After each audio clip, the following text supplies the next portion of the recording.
और फिर इसी क्रम से चलेगी भगवान की लीला कथा। खूब आनंद मिलेगा।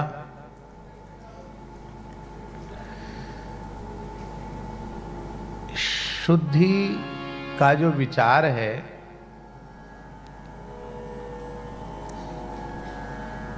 वह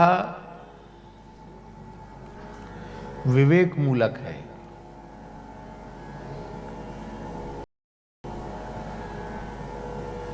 स्पृश्यास्पृश्य विवेक, कौन स्पर्श करने के योग्य है, कौन स्पर्श करने के योग्य नहीं है, यह घृणामूलक व्यवस्था नहीं है, यह विवेक मूलक व्यवस्था है।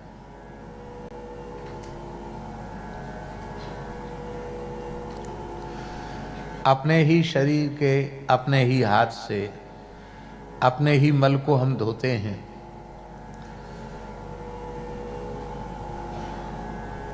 श्री वृंदावन बिहारी लाल की जय। तो अपने उस अंग से जिससे हमें हमारे शरीर के मल का बहिर्गमन होता है, उस अंग से न तो द्वेष है, न उस अंग के प्रति घृणा है, अपितु मल स्वच्छ करने के बाद, सावन से, मिट्टी से, जल से हाथ धोने के बाद, तब हम उस हाथ का अपने ही शरीर के अंग से स्पर्श करते हैं। उसमें छुआछूत है कि भेदभाव है? क्या है बोलो? न भेदभाव है, न छुआछूत है, ये विवेक है, कि हमने मल धोया है तो हाथ को स्वच्छ करके शुद्ध करके तब हम अपने शरीर के दूसरे अंग का स्पर्श करें। द्वेष और घृणा के लिए हमारे भारतीय सनातन धर्म में कहीं भी कोई स्थान नहीं है। यहाँ तो जड़ चेतन जग जीव जत सकल राममय जान। जड़ चेतन जग जीव जत सकल राममय जान, बंदों तिनके पद कमल सदा जोर जुग जान। और यह विचार भगवान की लीला में भी है।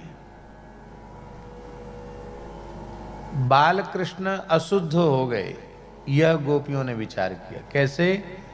बोले बाल हत्यारणी, रक्तपान करने वाली रुधिरासना दुष्टा पूतना ने बालक का स्पर्श कर लिया, इसलिए अशुद्धि हो गई।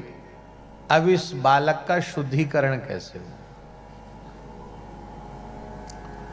अशुद्ध व्यक्ति के संपर्क का प्रभाव पड़ता है। वो कुछ बोले नहीं, आप उसके पास बैठ जाइए तो कुछ न कुछ विकृति आपके अंतःकरण पर आ जाएगी।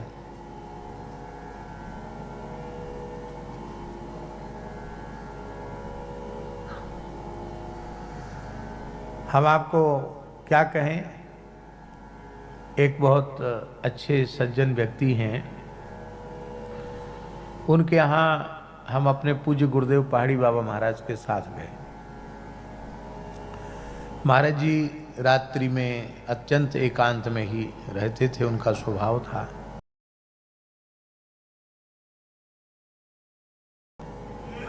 और पूरे भवन में कहीं बिजली न जले, ऐसा उनका अपना व्यवहार था, स्वरूप था उनका। तो एक कमरे में हमको कहा गया कि इसमें आप, ठंडी का समय था, इसमें आप विश्राम करिए। तो कमरों में, छोटे ही कमरे होते हैं बड़े शहरों में, और उसमें एक डबल बेड पड़ा होता है। उसके बाद फिर उसमें जगह ज़्यादा होती नहीं है, अटैच कमरे होते हैं। तो नीचे लेटने की व्यवस्था थी नहीं, डबल बेड ही था, उस पर हमको कहा गया इस पर विश्राम करो। तो रात्रि को जब सोए तो जो स्वप्न किसी साधु को, सज्जन को या साधन में लगे हुए व्यक्ति को जिस प्रकार के स्वप्न नहीं होना चाहिए उस प्रकार के स्वप्न होने लगे। ऐसा कभी होता नहीं। तो हमारे क्या बात है, तो कोई अशुद्धि जरूर हुई है। ऐसे दूषित स्वप्न क्यों आ रहे हैं? तो रात्रि को ही स्नान किया, 1-1:30 बजा होगा रात्रि का।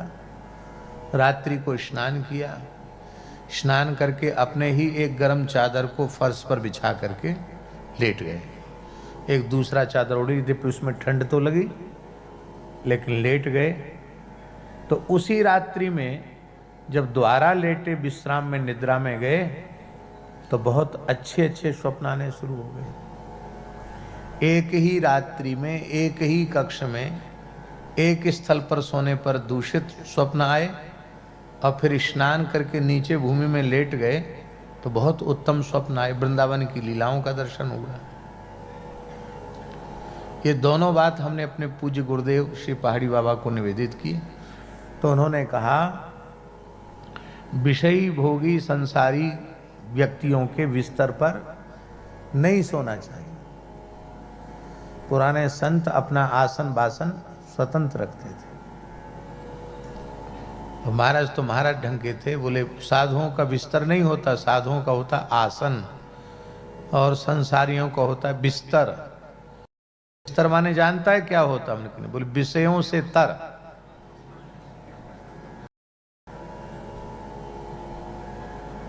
इसलिए आसन फरक्कत टुकड़ा सरक्कत। तो अशुद्ध व्यक्ति माने प्रत्येक व्यक्ति के शरीर से एक विशिष्ट प्रकार के परमाणु निकलते हैं और वह उसके अंतःकरण के चिंतन से युक्त होते हैं। इसलिए साधु पुरुष बैठने की बात कहेगी। तजो मन हरि विमुखन को संग, क्यों? जिनके संग कुमति मति उपजे और परत भजन में भंग। तजो मन हरि विमुखन को संग। अब गाय को स्पर्श करने का विधान है क्योंकि उसके सात्विकता आएगी। भेड़, बकरी, भैंस, गधे, कुत्ते, सुअर, ये भी प्राणी हैं, इन पर भी करुणा करनी चाहिए, पर इनके स्पर्श का विधान नहीं है। तमोगुण प्रधान है। हमारे जीवन में रजोगुण तमोगुण कम हो और हमारे जीवन में सत्व गुण की वृद्धि हो, यह अपेक्षित है। तो इस तमोगुण प्रधान राक्षस बालकृष्ण का स्पर्श कर लिया है तो बालक अशुद्ध हो गया, इसका शुद्धिकरण करना चाहिए। अब ये समझ लीजिए, भगवान में अशुद्धि संभव नहीं है, पर उनमें भी अशुद्धि का आरोप जब हो जाता है तो उस आरोपित अशुद्धि को भी दूर करती हैं पूज्या गोमाता। सब गोपियों ने सर्वसम्मति से निश्चय किया कि माता ही बालक को पवित्र कर सके, तो गोष्ठ में लाला को ले आए और विलक्षण चिकित्सा आरंभ है गई। मूत्रेण स्नापयित्वा पुनर्गोरज सार्भकम् रक्षां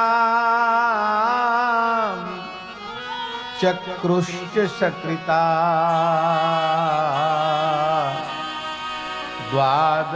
द्वादशांगेषु नाम्भी। गोमूत्र से स्नान कराया बालकृष्ण का, फिर गोमाता की चरणरज भगवान के श्रीअंग में लगाई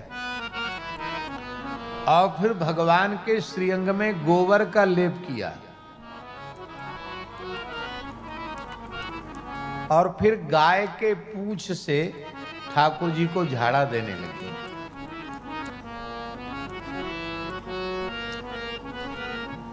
बड़ी विलक्षण झांकी है।